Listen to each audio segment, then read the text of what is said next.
ঝোল ফুটে উঠলে আর তেল বেরিয়ে আসলেই একদম রেডি। এই চিতল মাছের মুইঠা খেতে অসাধারণ হয়েছিল। প্রথমে আমি চিতল মাছটা একটা চামচের সাহায্যে কুড়ে নিয়েছি।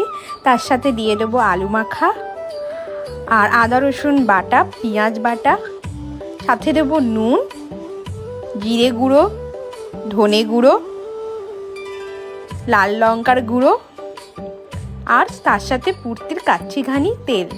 তারপর ভালো করে মেখে হাতের সাহায্যে মুইঠাগুলো বানিয়ে নেব।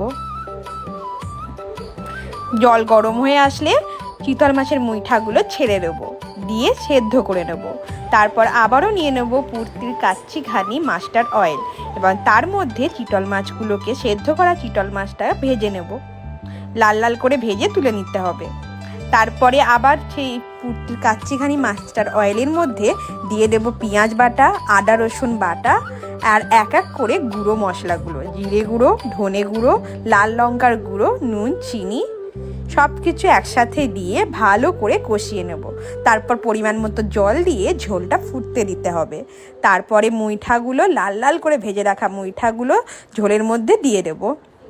দিয়ে ব্যাস ঝোল ফুটে উঠলে আর তেল বেরিয়ে আসলেই একদম রেডি।